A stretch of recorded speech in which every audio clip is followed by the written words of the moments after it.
Yes, my people, I don't come again to update our mindset. Like you all know, the reason for this issue, when you say yes, most of us know what they go on for Niger. But there are some certain things when most of us not still know. But right now, I want to bring up this video. Make una see how Niger they suffer. And Niger, they get some natural resources when most foreign countries that they come into Niger, they go take them, give them little money, little percentage, they go carry them. And even the percentage that they give them, this their ex-president now, when military dethrone take over now, this man is even among the reason why Niger, they absolute poverty up to now.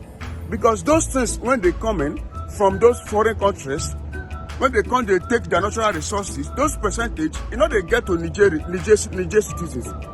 So if military then dethrone this man, take over, and the citizens, then they happy, they celebrate with the military when take over. That is to show you, say yes, the citizens, then they're very happy for them to dethrone that man, because why? The man is not doing well. So why you from another country, when you never fit, even the process when bring you in as a president of Nigeria, they genuine, and in your case they caught, then you say you won't carry military, go interfere for matter when no concern you. Now the Nigerians, they don't come out with strong message and strong protest. Right now, I want to bring up this video. As they bring up the video, they watch them. I beg you in the name of God, make sure you go like, comment and share, so that people never see them, they go see what they go on. And the messages when Nigerians, they pass to Tinubu and his France taking $218 and paying Niger measly $11. Yes, that's what the Wagner chief said in an interview.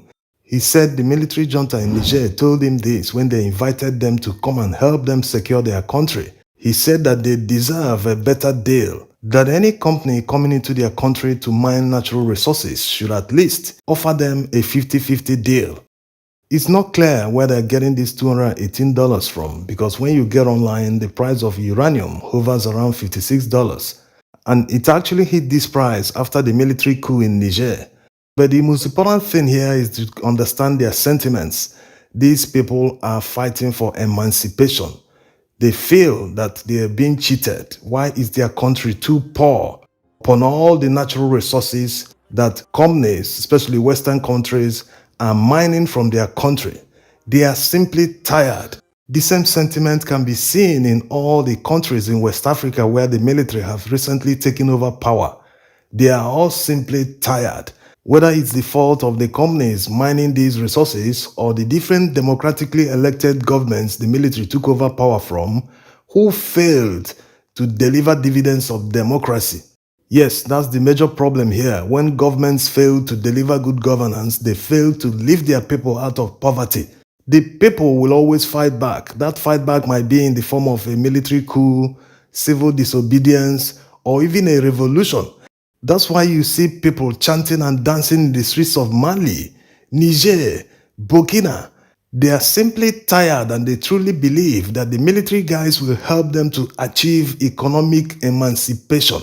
So why will Nigeria and fellow ECOWAS countries stand in their way and prevent them from achieving economic emancipation? That's not how you treat a brother, an ally, or a neighboring country. You don't threaten a military man and expect him to cower. He will first of all put up a fight, and if he sees that he's losing the war, he will now surrender.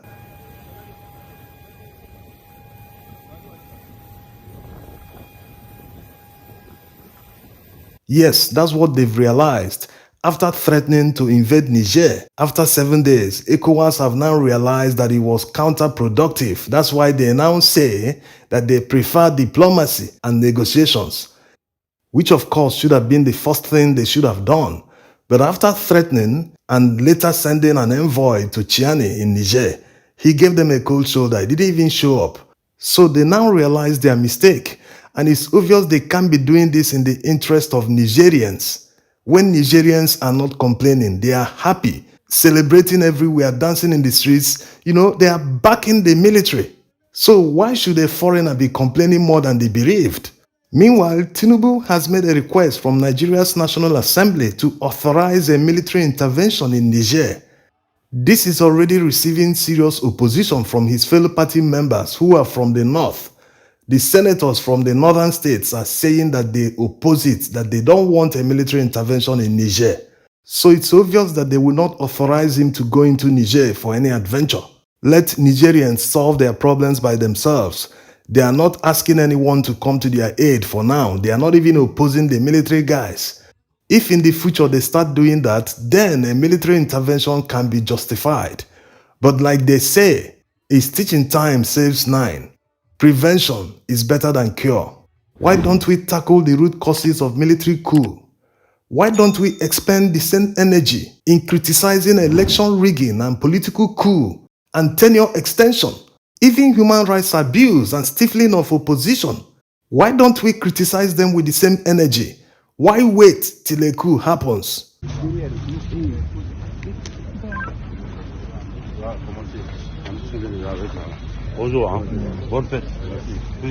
Look at Alassane Ouattara, the president of Cote d'Ivoire.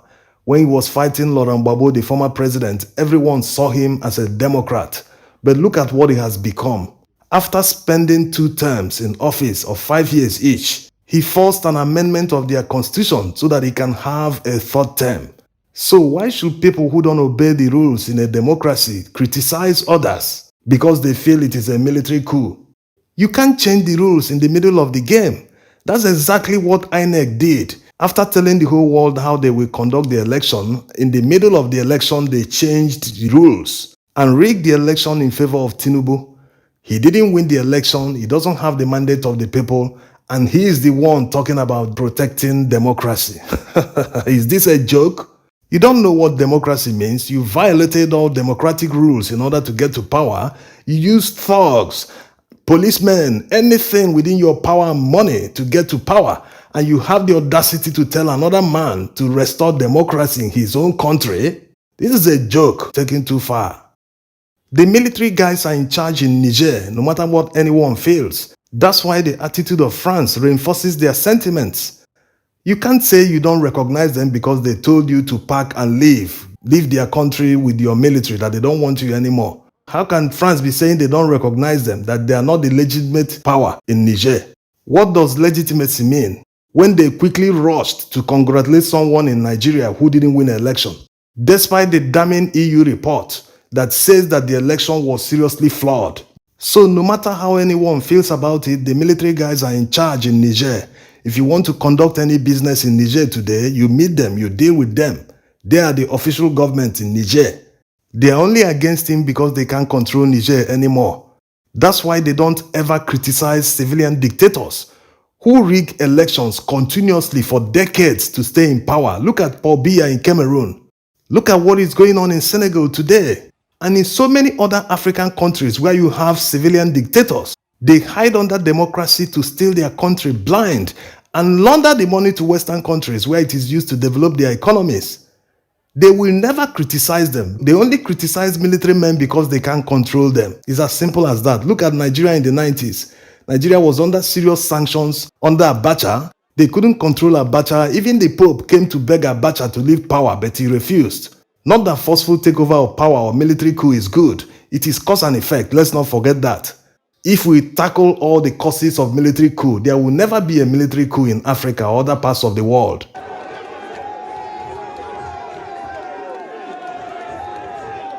Most of these Western powers, what they encourage us to tolerate in Africa, they can't even tolerate a quarter of that in their own country. Can Emmanuel Macron amend the French constitution to get a 3rd term after his 2nd term finishes? He wouldn't try it even in his dream, because his fellow party members will make sure it fails. And he might even go to jail. But they come to Africa, they tolerate it. That is double standards. If they truly want to support the growth of democracy in Africa, why not be strict about it? Why not insist that all the rules must be obeyed? And in a case where it is not obeyed, do not recognize the government. That's the only way to teach them that, yes, you can't go anywhere with this. We would see you as a military person that forcefully took over power. Yes, but they whine with them, dine with them despite their corruption. When a military coup happens, they come out to criticize. No, this is double standards taken too far. The people of Niger will solve their problems by themselves. If the military junta decides to set up a transition to civil rule committee to quickly conduct a fresh election and get back to democracy, then it will work for them. They already have a bright future with investments in their natural resources, like the crude oil pipeline from Agadez in Niger to Cotonou in Benin Republic. Whenever they return to civil rule, the politicians must learn their lesson. That's the problem, they never learn their lesson. Look at Nigeria, for instance. What politicians have done in the Fourth Republic is not even up to what politicians did in the Third Republic that invited the military. They haven't learned any lesson. Look at this one, appointing 70 ministers. 70. Highest since Nigeria's history. What will they all be doing as ministers? They will all be driving in convoys, wasting money on fuel, wasting estakos, wasting all sorts of resources. At a time they are supposed to run a very lean government to reduce the cost of governance, they are wasting the resources, and they turn around and tell you to wait, that good times will come in the future. When they are busy wasting the one of the present, they are wasting money of the present that are telling you to wait for tomorrow. They don't give anything in return, but they expect citizens to die for the country. Patriotism means a different thing to them. This is coming at a time when the cost of fuel has tripled. So you can imagine the increased cost in the many ministries, in the presidency, the National Assembly, and many state governments. These politicians only know how to spend money. They never know how to make money in the first place. They can't generate any money for the country. They only know how to tax people. So these are what Western powers and even ECOWAS should be criticizing now that it has not gotten out of hand. Even in the United States, Biden will never appoint 70 ministers. Will Macron do that? Or will they do it in any Western country to appoint 70 ministers? Are we even talking about rule of law? They don't obey court orders. Will Macron do that? Will Biden disobey a court order? He will never try that. Even the former president, Trump, is facing many trials as we speak. So why don't they criticize them and tell them, no, do this way, do this that way. If not, we sanction you and cut aid. That way, they might start doing the right thing because they already know that they don't have the support of their people. If they lose the support of the international community, they will now understand that they are alone. They have nowhere to run to in case of crisis. They will be forced to do the right thing. Yes, this happened to Mobutu Sese Seko. All the impunity and everything he did in his country, he had the backing of France. That was where he eventually ran to. If an African leader knows that no Western country will grant him passage in the event of a crisis, he will not do things that will put his country into crisis in the first place.